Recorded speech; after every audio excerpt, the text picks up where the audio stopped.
The sun rose slowly over the Colorado Rockies, casting golden light on a crisp autumn morning. A couple, Elise and Daniel, stood beside a vibrant hot air balloon, their faces glowing with excitement and nerves. It was a gift to themselves, an anniversary celebration in a long-awaited adventure into the skies.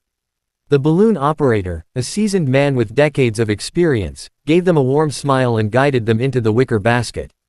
Moments later, the burners roared to life, and the balloon began its graceful ascent, lifting the couple into the air as friends waved from below. They drifted higher, their laughter echoing faintly in the wind, growing fainter as the balloon disappeared into a soft veil of clouds. Witnesses on the ground watched until the colorful envelope vanished over a ridge, swallowed by mist and distance. It was supposed to be a 2-hour ride, gently coasting across the valley before returning to a designated landing site on the other side of the range. But as the hours passed, no word came from the pilot. The recovery crew waited in vain, radios silent, skies clear, no sign of the balloon in any direction. At first, they assumed a delay, maybe the wind had carried them farther than expected. But as the sun began to set and the evening chill crept in, worry set in like frost. Emergency calls were made, search helicopters launched, and trackers followed every possible trajectory the balloon might have taken. Yet all that was found was an empty stretch of forest, with no broken trees, no fallen basket, nothing. It was as if the balloon and its passengers had lifted off into the clouds and simply vanished. The following morning, the search began in earnest. Teams of volunteers, local law enforcement, and rescue personnel combed the area where the balloon was last seen, their eyes scanning the rugged terrain for any hint of fabric, rope, or movement. Helicopters buzzed overhead, tracing the projected flight path based on wind speeds and altitude data. Drones hovered above treetops, relaying live footage back to command posts. On the ground, search dogs barked and strained at their leashes, sniffing for any trace of Elise, Daniel, or the pilot. But day after day, the search yielded nothing. Not a single shred of the vibrant balloon, no scraps of clothing, no disturbed underbrush or crash markings, just endless wilderness and silence. The area was vast, unforgiving, and covered in dense pine forests, jagged cliffs, and hidden ravines. Experienced trackers began to suspect something was off. A balloon that size couldn't just vanish, it would have left debris, signs of impact, even if it had come down hard in a remote area. But there was nothing. Satellite imaging was inconclusive, and radar data showed the balloon rising normally, then inexplicably disappearing from screens as if it had blinked out of existence. The pilot's GPS device had gone dark at the same moment. Over the following weeks, the search radius expanded, reaching miles beyond the expected landing zone. Weather remained stable, but morale dropped. Family members pleaded for answers, and national media picked up the story. Speculation spread. Had they crashed into a hidden canyon? Been swept away by a sudden wind shift? Or had something more unexplainable occurred high above the mountains? Eventually, after weeks of fruitless searching, operations were scaled back.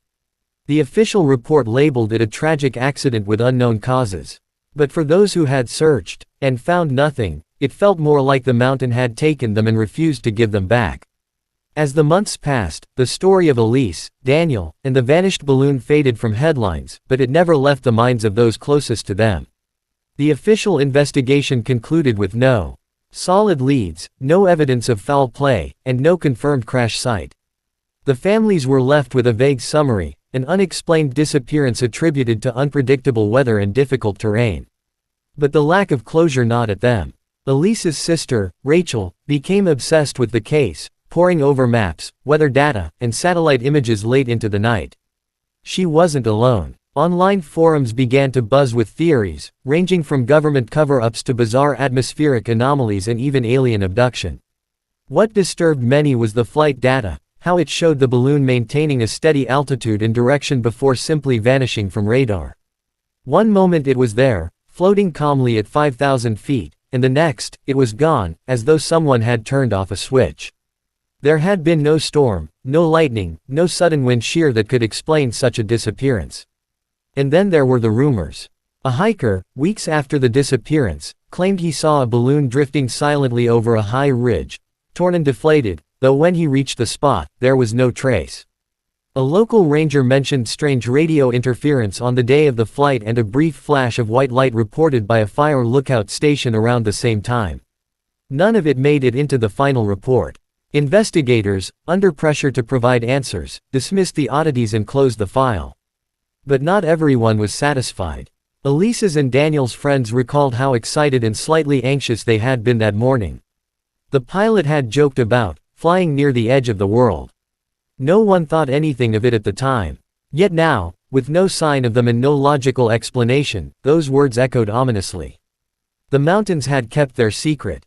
Time moved on, but the mystery lingered like morning fog that never quite lifted, and in its place grew a quiet legend, whispers of a balloon that never came down and a sky that had swallowed it whole.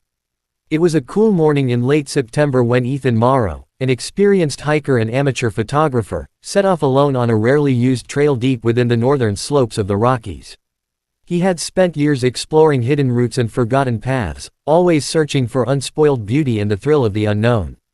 That day, he chose to veer from his planned route, following a faint game trail he hadn't noticed on previous hikes.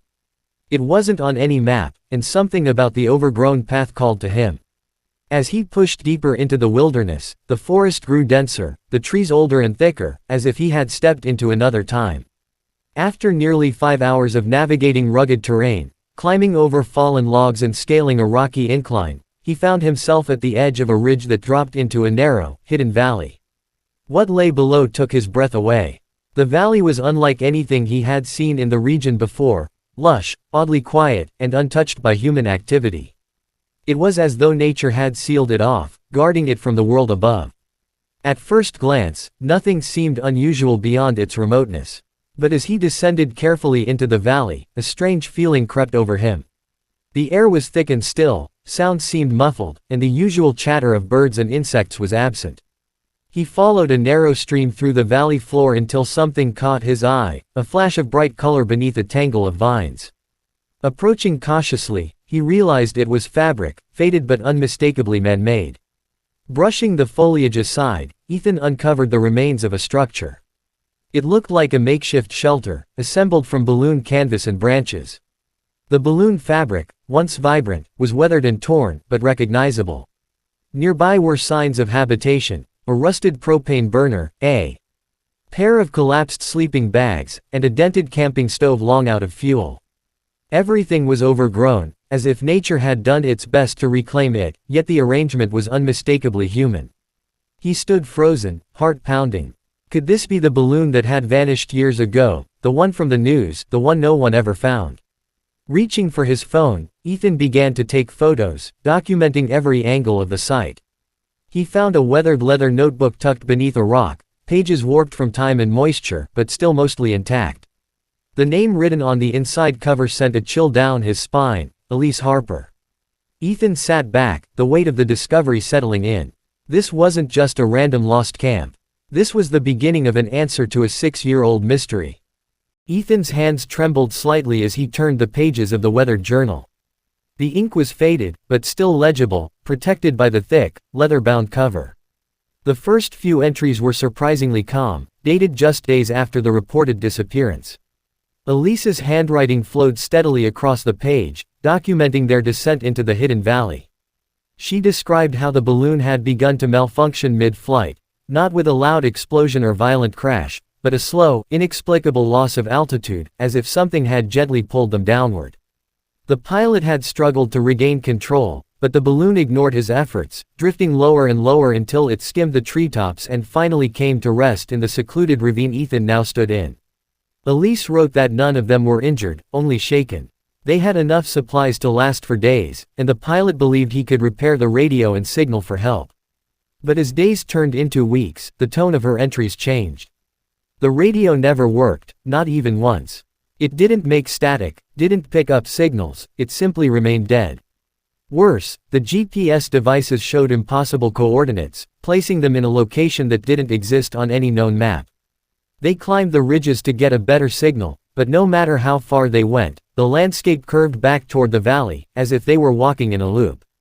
Ethan glanced around, trying to imagine their struggle. The trees loomed like sentinels, dense and foreboding. There was no clear exit, no trail leading in or out.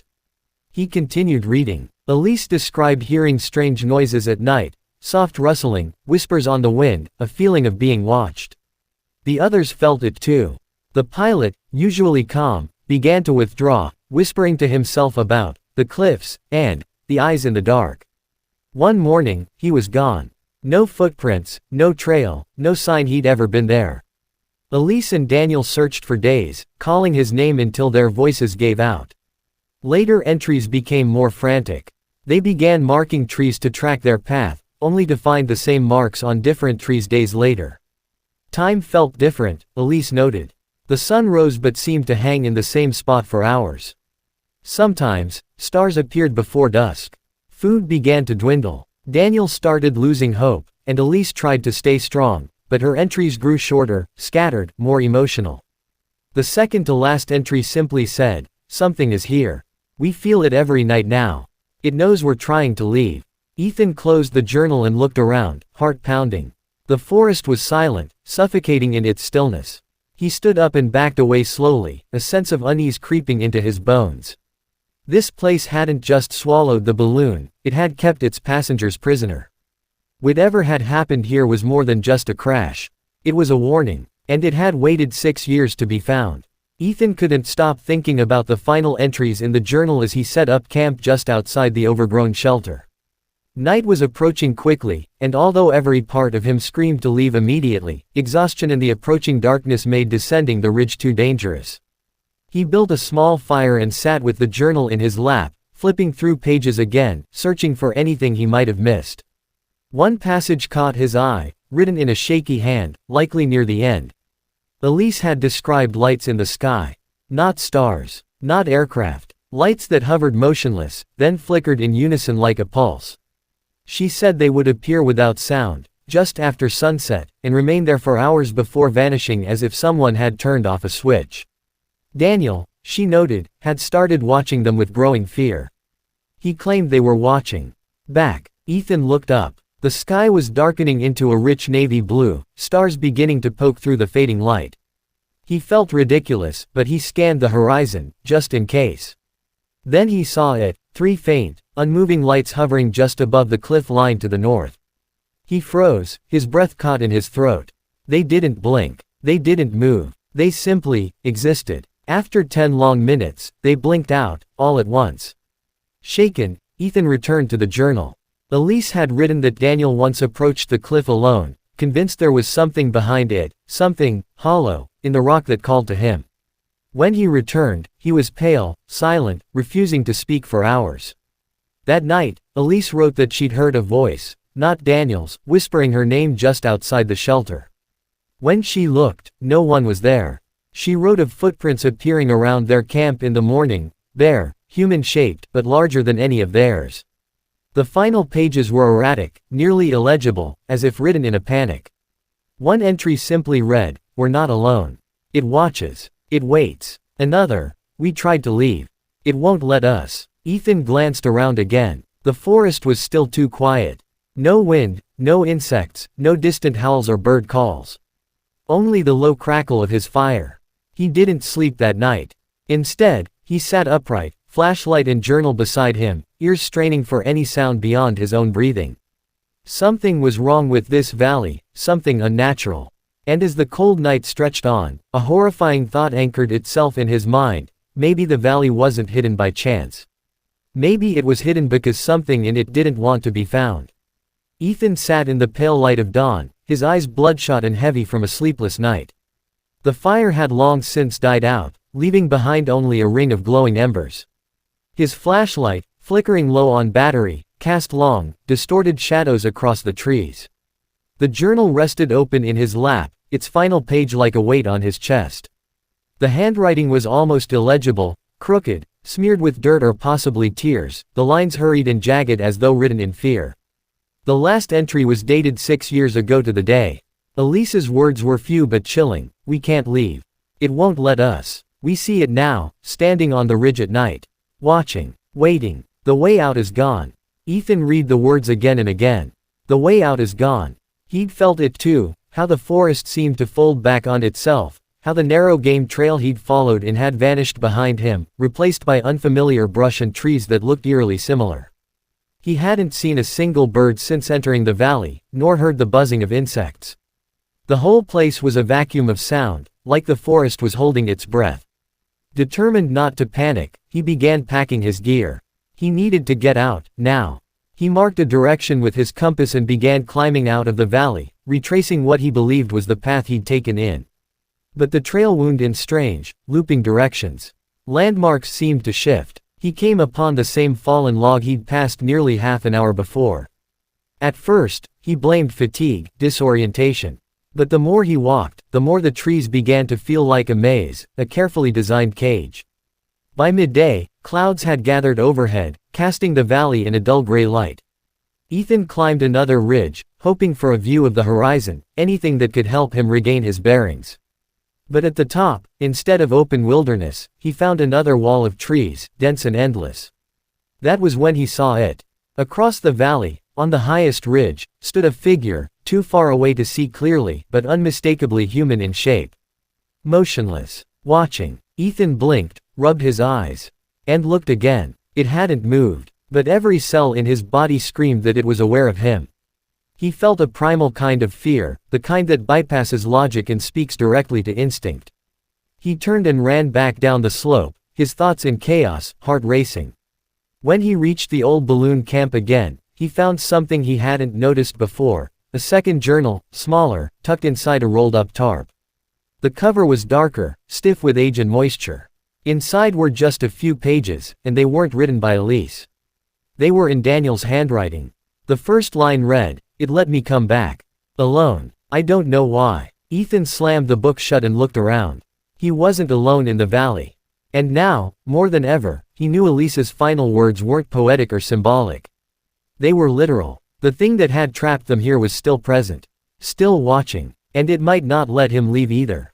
Ethan descended the ridge before dawn, fueled by adrenaline and dread. The air felt heavier than the day before, thick and unmoving, as though the entire valley held its breath. The forest had taken on an almost unnatural stillness.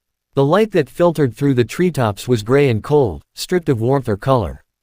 Clutching both journals tightly, he moved quickly, retracing his steps with careful precision, desperate to find the same overgrown trail that had led him into this forgotten place. For hours he hiked without pause, marking his path, calling out occasionally, though no birds stirred, and his voice seemed swallowed by the trees. Finally, near midday, he spotted something familiar, an oddly bent tree and a narrow trail behind it, just as he remembered. Relief washed over him in a dizzying wave as he stepped onto the narrow path, pushing through brambles and underbrush until the forest began to thin. The stillness gradually lifted, replaced by the distant sound of wind and, at last, the faint call of a bird somewhere in the distance. When Ethan broke through the last line of trees and into open sunlight, he nearly fell to his knees. The valley was behind him. He was out. It took hours to make it back to civilization. When he reached the ranger station at the base of the mountains, he was gaunt, scratched, and wide-eyed. He handed over the journals and told his story, piece by piece. The rangers listened politely at first, then with growing unease. A recovery team was formed immediately, and the next morning, they followed Ethan's coordinates back into the wilderness. But what they found, or rather, what they didn't, stunned everyone. The valley was gone. Where Ethan insisted it had been, there was only a steep rock face and thick, unbroken forest. No ravine, no stream, no shelter, no balloon. They searched the area for 3 days, bringing dogs, drones, and climbers. There was no trace of the balloon camp, no signs of anyone ever having been there. The GPS coordinates Ethan provided dropped into terrain that did not match anything he described. Even the satellite images were inconclusive, anomalies in the landscape, flickers of distortion, but nothing concrete. The journals were the only proof. Elise's entries, dated and weathered, were confirmed authentic. Daniel's smaller book, though sparse, contained details only the families would know. Still, authorities hesitated to call it a discovery. Without physical evidence, they could only log the cases, incident revisited, location unverifiable. Ethan tried to return weeks later, alone.